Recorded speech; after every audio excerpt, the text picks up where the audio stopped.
Uma das figuras mais importantes e centrais da religião das pequenas sociedades é o xamã.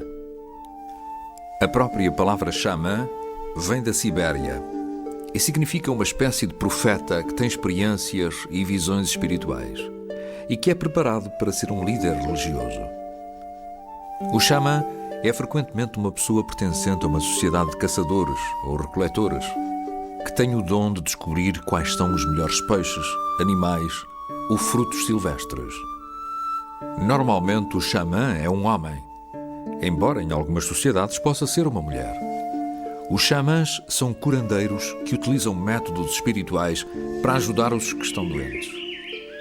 O termo homem dos medicamentos refere-se essencialmente a um xamã dos povos da América do Norte ou de outros povos aborígenes. Os xamãs também são visionários da comunidade que ajudam a estabelecer comunicação entre o céu e a terra. Tal como os sacerdotes, eles realizam cerimónias e preservam as tradições do grupo. O xamã desempenha assim vários papéis: curandeiro, mágico, sacerdote e médium. As pequenas sociedades vivem num mundo que é habitado por espíritos com os quais nos podemos relacionar. E os antepassados estão num lugar próximo desse mundo. Estes espíritos manifestam-se nas montanhas, nas estrelas, nos rios, no sol, nas plantas, nos animais, etc. Os eruditos modernos chamam a isto o animismo. Embora haja muitos deuses e seres sobrenaturais, as pequenas sociedades acreditam normalmente num deus ou deusa supremos que estão acima de todos os outros. Entre o povo Ainu, no norte do Japão, existe uma complexa hierarquia de espíritos, tão bons como maus. O maior deus do céu é o Sol, e a Lua é a mulher do Sol. Quando a Lua está escondida, diz-se que foi visitar o marido. Na Terra, os Ainu acreditam que o maior de todos os deuses é o fogo. Nas religiões das pequenas sociedades, a divindade suprema é muitas vezes afastada e por isso não existe nenhum sacrifício ou outro rito especial associado ao Deus Supremo. São os espíritos inferiores que se preocupam mais com os assuntos dos humanos e dos animais. Mas o Deus Supremo terá uma presença significativa nos pensamentos das pessoas. Os deuses e os espíritos das pequenas sociedades também podem ser vistos como as almas de algum objeto material terreno. Isto significa que o fogo anima o fogo, onde quer que ele esteja. O Deus dos ursos anima os ursos. O Deus do mar anima o mar. Na verdade, todas as manifestações terrenas desse Deus exprimem o espírito do mesmo. O Deus Supremo tem determinadas características em quase todas as culturas, especialmente nas mais pequenas. Em primeiro lugar, um Deus Supremo não está normalmente associado a nenhum ritual, porque se pensa que este Deus não tem tempo para se preocupar com os seres humanos. Os humanos são criados, protegidos, compensados e castigados por divindades inferiores. O Deus Supremo vive num reino celeste e normalmente não vem à Terra. Pensa-se que ele ou ela vive nas mais altas regiões do céu e não tem contacto direto com os seres humanos. As sociedades pequenas e tradicionais, o mundo dominado pelo xamã, contêm forças poderosas que inspiram medo e alegria, atração e repulsa.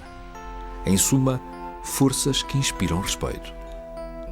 O mundo religioso das pequenas sociedades, um mundo de xamãs, divindades subordinadas a um Deus Supremo, antepassados omnipresentes, espíritos animistas e mortos-vivos, apresentam um quadro da realidade que difere muito daquilo a que nós estamos habituados hoje em dia. Nas sociedades modernas, acredita-se que os humanos estão contra a natureza. O mundo natural está afastado do seu Deus. Temos de exercitar a nossa imaginação. Temos de pensar que os deuses habitam entre nós, nos trovões, nas árvores, nos rios e nas montanhas, nos ursos e nos leopardos. Não é fácil imaginar os deuses sob as luzes da rua, acesas graças à eletricidade. Nas cidades luminosas não conseguimos ver as estrelas. A força e o mistério divinos não são fáceis de encontrar num mundo moderno que já deu luz à noite, já foi à lua e já curou algumas das principais doenças. Em muitas pequenas sociedades, o xamã é uma figura de elite, que exerce a sua profissão quer por herança, quer por ter tido uma visão ou sonhos com um significado especial. A visão pode ter sido ajudada pelas práticas ascéticas, como sujeitar-se a frio ou a calor intenso. Por exemplo, os povos do norte da Europa, da América do Norte e da Sibéria utilizam tendas de sudação. São tendas ou cabanas com pedras aquecidas lá dentro. São os precursores da sauna, que os modernos ocidentais desmistificaram e transformaram num instrumento para o bem-estar físico. Todos os xamãs devem mostrar feitos visionários. Entre muitos povos nativos norte-americanos, existe uma tradição bastante implantada da busca da visão, em que um jovem vai viver sozinho para um lugar selvagem e com um significado espiritual. Nesse lugar, o potencial xamã espera que um sonho ou uma visão confirmem a sua capacidade visionária. Um futuro xamã também recebe lições sobre medicamentos e plantas, aprendendo técnicas para afastar a morte e ressuscitar os mortos. Os sonhos do xamã também lhe permitem conhecer os outros mundos, e isso proporcionar-lhe-á um bom lugar na sua vocação futura. Ele é agora um curandeiro, e é também aquilo a que os gregos chamam psicopompos, o líder de almas. O deus grego Orfeu, o músico divino, cuja música encanta aves, animais, humanos e deuses, foi aos infernos para trazer de volta a sua mulher Eurídice, que tinha morrido mordida por uma serpente. Ele obtém permissão para a trazer de volta para um mundo mortal, mas foi-lhe imposta a condição de não olhar para Eurídice antes que esta se encontrasse no mundo dos vivos. No momento em que chegava às portas do inferno, ele olhou para ela e perdeu-a para sempre.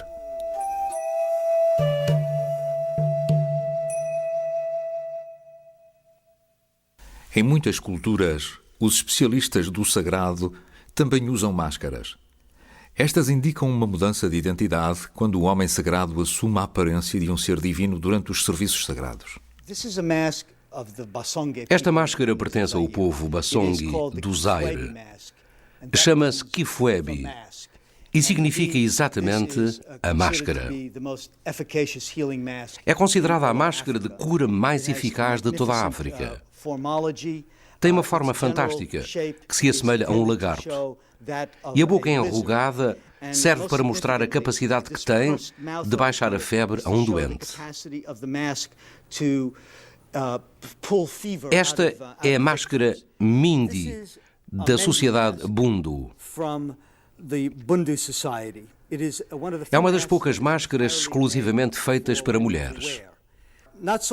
Até há bem pouco tempo, quando descrevíamos estas máscaras, tínhamos tendência para dizer que o aspecto do rosto era asceticamente agradável para os maridos das mulheres Mindi. No entanto, sabemos agora que a testa alta, longe de ser, não é um defeito físico. Servia antes para mostrar a enorme imaginação e inteligência das mulheres. Em comparação com a fronte, a face é pequena, para mostrar que deve haver um equilíbrio entre a beleza do rosto, a inteligência e a imaginação. Geralmente as vestes de um xamã simbolizam a sua ligação íntima com as forças sagradas do mundo. A roupa é bastante importante para a representação dos deuses e dos espíritos. Em muitas civilizações procuramos imagens de deuses e de santos nos templos. Mas aqui é como se o xamã fosse o próprio templo. Podemos acrescentar que nem toda a elite espiritual desempenha o papel completo do xamã, mas é possível encontrar alguns elementos do modelo xamanístico num grande número de sociedades. Por vezes, existe um profeta visionário que não faz curas, mas que estabelece a comunicação entre os espíritos e os seres humanos. Um sacerdote realiza cerimónias, mas ele pode não ter o mesmo grau de experiência ou de conhecimento em matéria de religião. Existem várias versões para explicar o aparecimento do cosmos. Talvez a mais conhecida seja a de que o mundo surgiu de uma espécie de vazio ou de nada, através da intervenção de um ou mais criadores. Os povos Selknam, que vivem na Terra do Fogo, na parte mais a sul da América do Sul, acreditam que o Ser Supremo, Temalkel, criou o céu estrelado sobre uma terra ainda não formada e que uma divindade inferior formou a condição humana. Os Selknam acreditavam que estes primeiros seres não morriam. Aparentemente, a morte era um sono muito bonito, do qual podia sair uma pessoa revitalizada que depois voltava a envelhecer. Quando alguém pretendia interromper a sua sucessão de vidas, transformava-se noutra entidade, como uma estrela, uma gaivota, um leão marinho ou uma montanha. Até mesmo depois da criação, a condição humana não ficou completa enquanto não apareceu a morte. E os mitos também tentaram explicá-la. É frequente pensar-se que foi uma escolha ou um ato dos primeiros seres humanos que trouxe a morte ao mundo. Existe ainda uma outra versão que diz que os primeiros humanos fizeram com que o Deus Supremo se zangasse e ele afastou-se. Isto explica o facto de o céu estar tão longe da raça humana. Muitas culturas falam de outros alienígenas espirituais, tais como os fantasmas. Normalmente as sociedades têm rituais associados aos espíritos dos seus antepassados. Estes rituais são muitas vezes descritos como culto dos antepassados, mas este termo é de certa forma inadequado. Embora os antepassados sejam normalmente respeitados, eles não são adorados como deuses. Se temos medo dos mortos, é porque existe algum espírito a quem foram negados os rituais que o conduziriam em segurança ao outro mundo. Na Roma Antiga, acreditava-se que os mortos perdiam a sua individualidade quando se fundiam com os Dimanes, ou deuses ancestrais do inferno.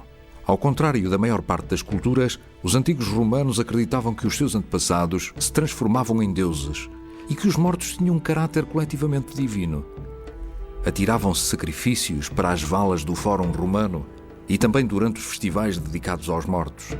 As valas eram um meio de comunicar com o inferno de uma forma literal. No Ocidente, as pessoas não acreditam terem um culto dos antepassados, mas a comunhão dos santos da Igreja Católica e de outras igrejas cristãs é bastante semelhante ao culto dos antepassados. Os católicos falecidos são considerados parte de uma igreja mais vasta, a Igreja Universal, que abarca também os mortos vivos, cuja fé os levou à presença de Deus.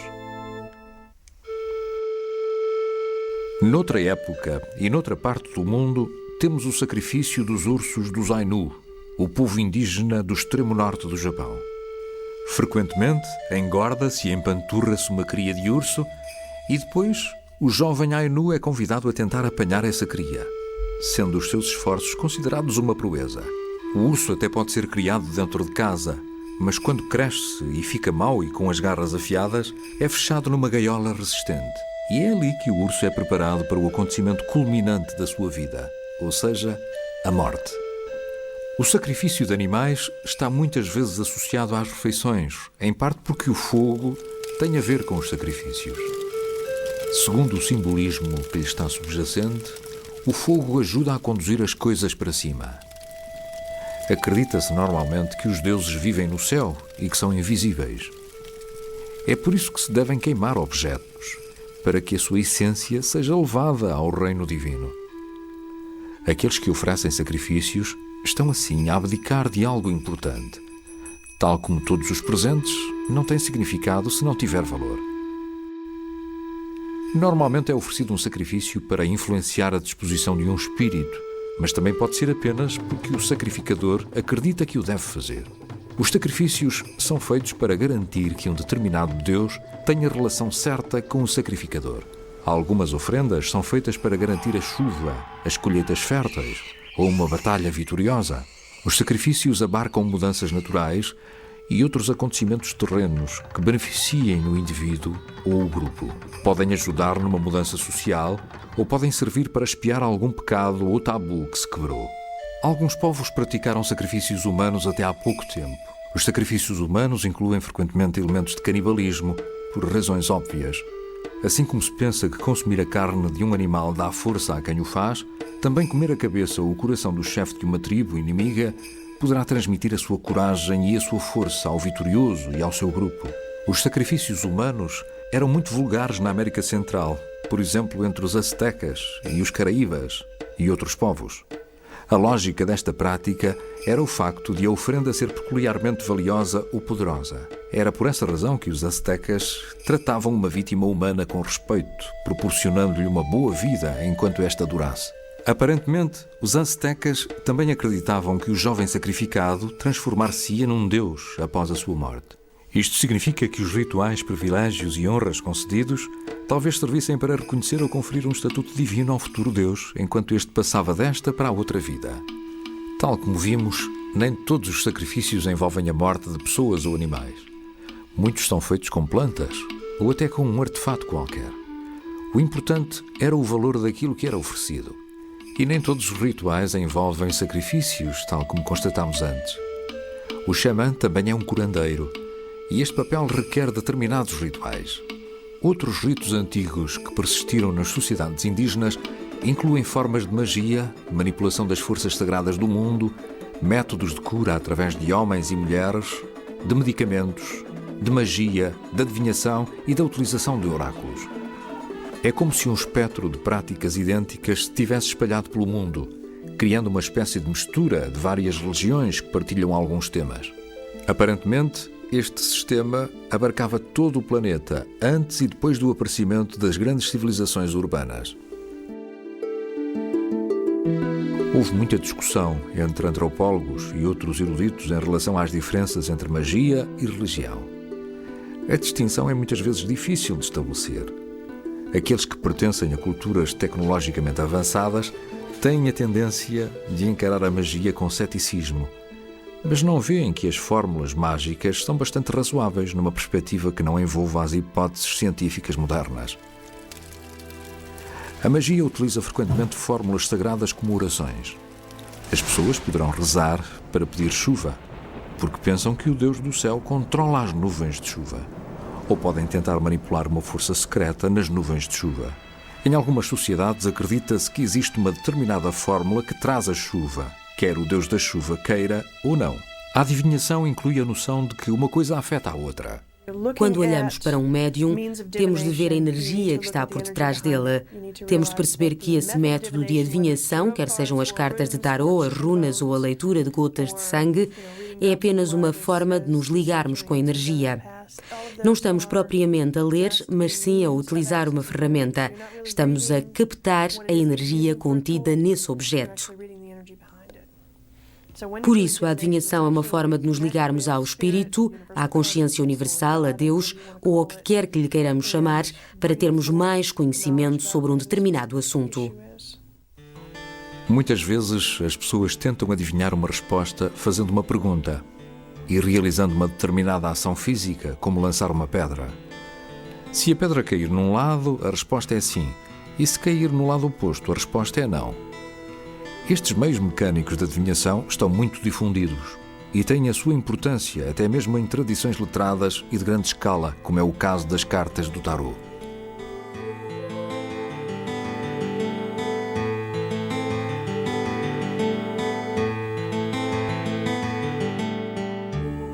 Muitos povos também acreditam nos presságios. Neste caso, acredita-se que certas visões ou sons, como os dos pássaros, também podem dar alguma indicação sobre o futuro. Os rituais da magia incluem frequentemente a prática da bruxaria. Se uma pessoa não tem sorte ou adoece, isso pode ser atribuído ao trabalho malicioso de uma bruxa. A arte da adivinhação, ou seja, a leitura de oráculos, os presságios e as profecias, inclui muitas vezes uma tentativa de identificar o malfeitor, para se poderem tomar medidas defensivas. Alguns escritores ocidentais gostam de fazer uma distinção clara entre a magia negra, que envolve uma intenção malévola, e a magia branca. Muitas pessoas fazem a distinção entre magia branca e magia negra, mas magia é magia. não existe qualquer diferença. Se pensarmos que a magia é exatamente como a eletricidade, vemos que a eletricidade segue o caminho mais curto e a magia tem o seu próprio caminho e o seu próprio fluxo. A forma como esse fluxo é direcionado determina se ele será utilizado para o bem ou para satisfazer os objetivos pessoais de alguém. Tudo depende da intenção. Se a magia for feita para prejudicar alguém e isso resultar em benefício para outra pessoa, a maioria das pessoas chama isso magia negra. A magia branca seria aquela que tem a ver com a cura. É a utilização da magia para curar. Tudo depende do uso que se faz da magia. Um martelo é apenas um martelo, tanto podemos utilizá-lo para pendurar um quadro como para esmagar a cabeça de alguém, e com a magia passa-se o mesmo. Na verdade, a palavra bruxa vem do termo anglo-saxónico Wicca, que se refere a uma pessoa sensata. Wicca is not Satanism. O Wicca não tem nada a ver com satanismo. Nós não comemos bebés, nem fazemos sacrifícios com pessoas ou animais. Muitos destes estereótipos devem-se ao que foi difundido por Hollywood.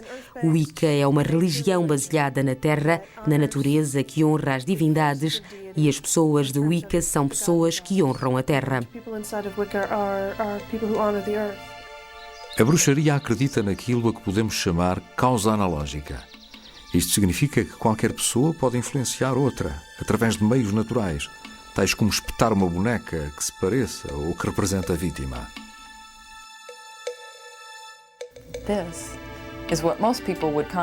Isto é aquilo que a maioria das pessoas chamaria uma boneca de voodoo.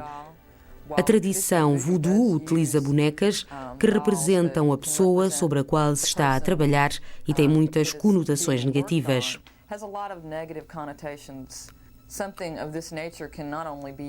Algo desta natureza não é apenas usado para fazer mal a alguém, mas também para curar, porque foi esse o objetivo inicial para que foi criada. Utilizar esta boneca para representar a pessoa que precisa de cura ou ter algo tangível para visualizar a cura é positivo. Tem conotações muito positivas, mas também negativas.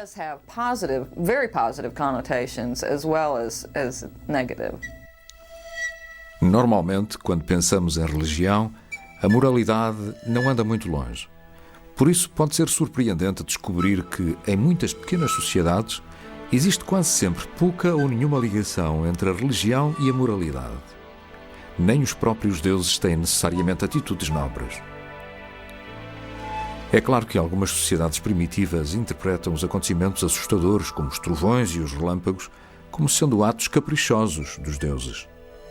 Por vezes, estes acontecimentos são encarados como castigo por erros ou transgressões dos seres humanos, ou talvez por violação de tabus.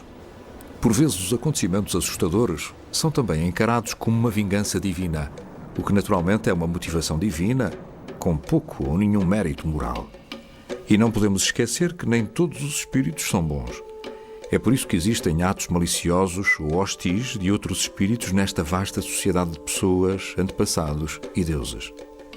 As decisões morais refletem um sistema de crenças que normalmente provém de uma tradição religiosa ou de algum substituto secular da fé religiosa. Por isso não é de admirar que muitos povos indígenas encarem a moral, os costumes e os tabus como parte de uma visão mais ampla do mundo, que inclui muito daquilo que hoje chamamos religião. A verdade é que, para a maioria das pequenas sociedades, um comportamento errado é aquele que ameaça o grupo. Normalmente, as sociedades também condenam as ações que ameaçam ou prejudicam a sociedade. No entanto, numa pequena sociedade que inclui antepassados e deuses, a distinção entre regras socialmente aceites e regras religiosamente aceites não é fácil de fazer. As pequenas sociedades também podem seguir várias moralidades sexuais. Existem casamentos arranjados, casamentos por rapto, casamentos temporários, coabitação pré-matrimonial e, em alguns grupos, existem até casamentos entre irmãos. Um grupo pode ser poliândrico, em que uma mulher tem vários maridos, ou polígamo, em que um homem tem várias mulheres. Em ambos os casos, as pequenas sociedades sobreviverão. Embora haja sociedades onde o adultério é proibido e pode até despertar grandes vinganças, Existem outras em que a mulher é oferecida aos convidados. É o caso dos Inuit, por exemplo. Os ocidentais sempre criticaram duramente aquilo a que chamam a ética primitiva, porque encerra práticas como o canibalismo e o sacrifício humano, embora apenas uma minoria de sociedades as pratique. A ideia de sacrifício que os primeiros missionários cristãos acharam tão censurável entre os africanos era a do sacrifício humano e animal. Mas não existe grande diferença entre derramar o sangue de uma galinha e beber o sangue de um Salvador crucificado. Convertendo o povo à fé cristã, os missionários acreditavam estar a civilizá-lo. O comportamento ocidental em relação às populações nativas falhou muitas vezes no apoio às suas reclamações de superioridade moral. Mataram-se indiscriminadamente homens tribais vulneráveis, a terra foi roubada e as mulheres nativas foram obrigadas a ser concubinas. Tudo isto não deu aos povos indígenas uma impressão muito boa da ética ocidental. As práticas, como a comunhão com os espíritos ancestrais, são perfeitamente lógicas para a maioria dos membros destas pequenas sociedades. Dada a perspectiva global do mundo e a sua concepção do significado de sacrifício, para compreendermos as suas crenças e práticas, temos de entrar no seu mundo moral sem preconceitos e com imaginação. No entanto, a nossa empatia é por vezes bloqueada por um preconceito prevalecente na cultura ocidental moderna, que diz que as crenças e práticas dos povos indígenas são supersticiosas ou antiquadas.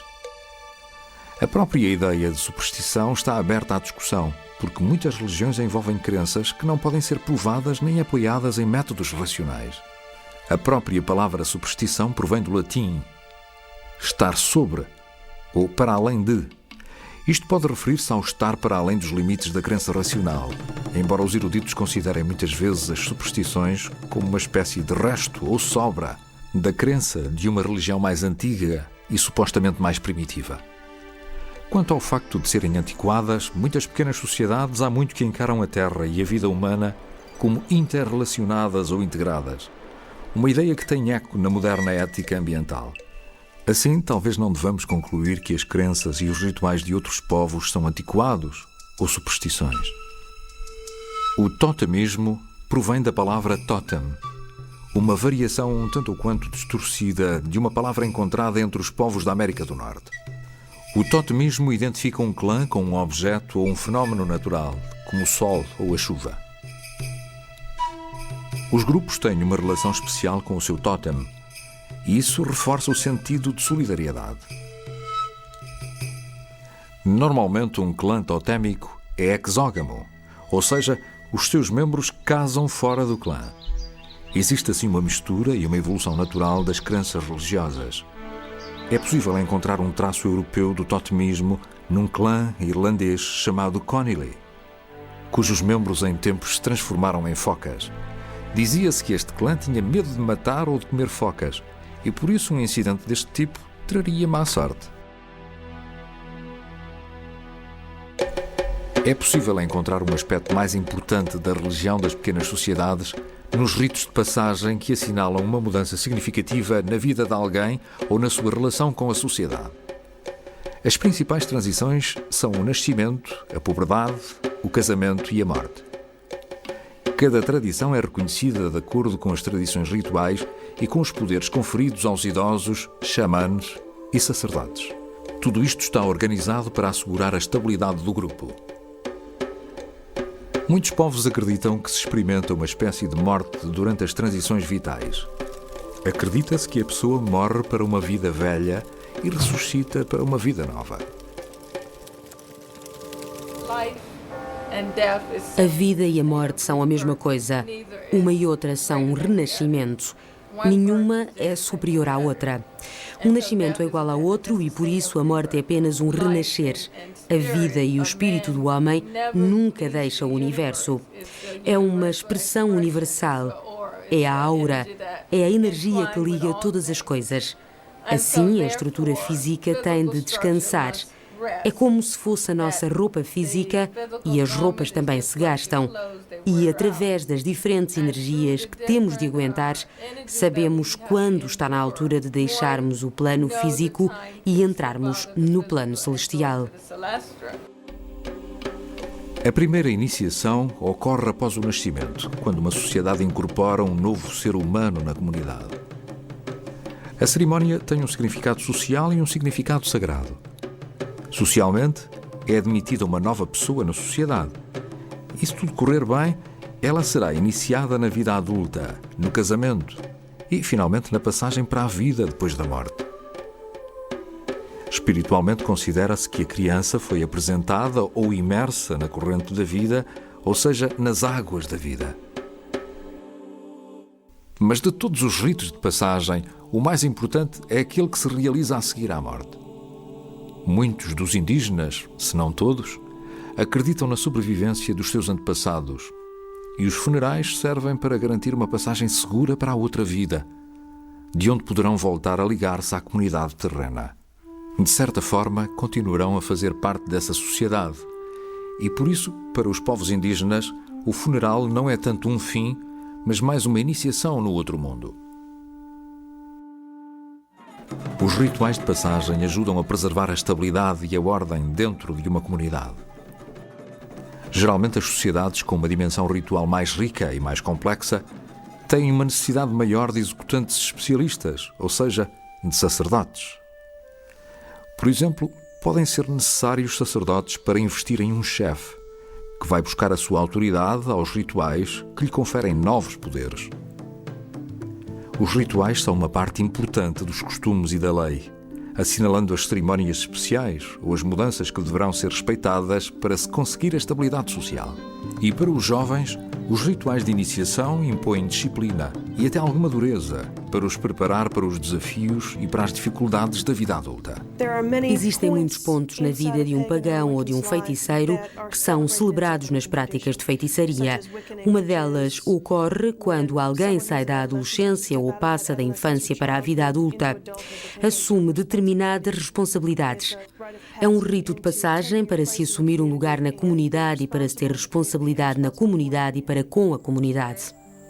We stand before the god and goddess, and I use this sage to smudge both the body and the mind and the spirit. For today, you move forward from that of innocence and childhood, crossing into the threshold of womanhood.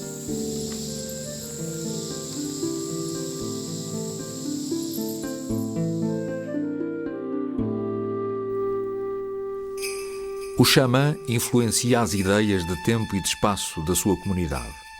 E a forma como essas ideias são entendidas constitui um aspecto importante das dimensões filosóficas ou doutrinais de uma religião. Os deuses vivem num tempo mítico, que é aquilo a que os indígenas australianos chamam tempo do sonho. O tempo mítico é como um tempo cronológico, mas não é exatamente igual. Da mesma forma, pequenas frações de espaço também não são consideradas como espaço normal. Os deuses vivem à nossa volta, mas também habitam os tempos e os espaços superiores. Mas o xamã consegue elevar-se ao tempo e ao espaço quando viaja. Ele é capaz de fazer a ligação entre a criação e o presente. Com o desenvolvimento e a mistura das religiões ao longo dos séculos, algumas tradições antigas começaram a desenvolver-se de forma separada. A sociedade tornou-se mais diferenciada e vários aspectos da prática e da vida xamanísticas tomaram novas formas. O maior impacto nas pequenas sociedades aconteceu durante o período moderno, quando a superfície da terra foi conquistada por impérios e depois por estados. As tribos que foram encontradas nessas zonas foram simplesmente obrigadas a mudar de lugar ou foram dizimadas. O comércio de escravos deslocou muitas pessoas, acabando com grande parte das suas culturas. Quando o Império Otomano foi derrotado e desfeito após a Primeira Guerra Mundial, muitas das suas terras, essencialmente árabes, foram dominadas pelas potências europeias. Esta enorme revolução cultural atingiu sobretudo os povos indígenas. Escondidos no seu habitat tradicional, os povos indígenas sofreram muito com o choque da era colonial moderna. O colonialismo trouxe consigo doenças estranhas, surpreendentes novas técnicas e novos conhecimentos, missionários, a escrita, governos nacionais, novas religiões, novos tipos de medicamentos e uma cosmologia muito diferente. Esperou-se que as pequenas sociedades digerissem tudo isto num período de tempo relativamente curto. Para a maioria destas sociedades, foi só isso que puderam fazer para evitar serem absorvidas pelas culturas maiores. Muitas delas ainda hoje lutam para preservar as estruturas que deram significado às suas vidas.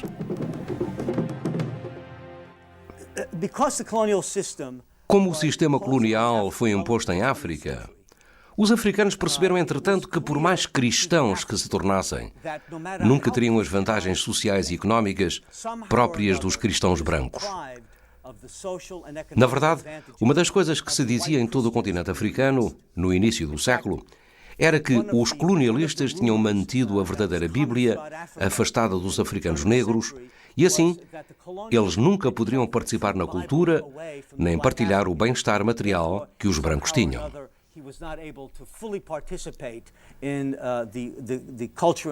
Isto levou ao surgimento de uma onda de profetas e de messias entre os grupos africanos.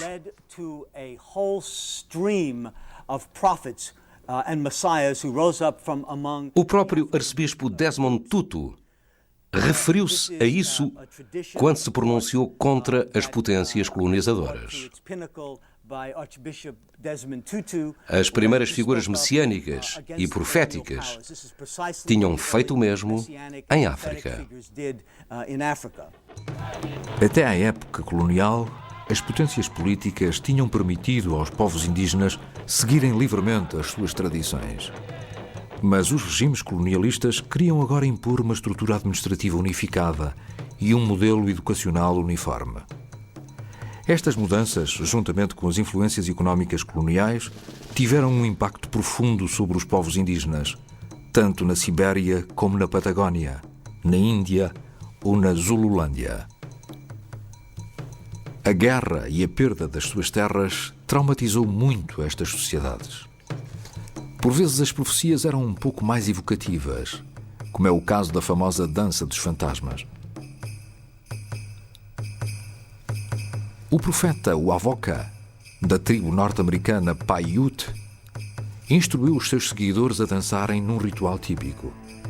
Embora a mensagem do Wavoka não fosse violenta, o movimento da Dança dos Fantasmas levou à resistência armada, que culminou na tragédia do Wounded Knee, em 1890, em que 200 homens, mulheres e crianças da tribo Dakota foram abatidos a tiro pelas tropas norte-americanas no novo estado de Dakota do Sul.